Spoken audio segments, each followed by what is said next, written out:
Hi everybody, it's Molly here from Make Changes Not Excuses, and today my main tip is all about add how time into your life.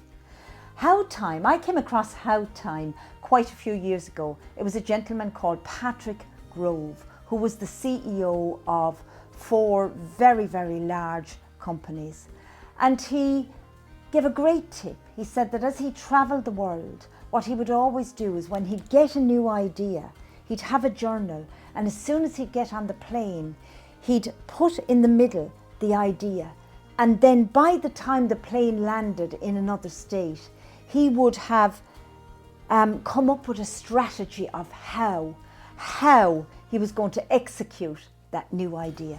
Add some how time into your life today.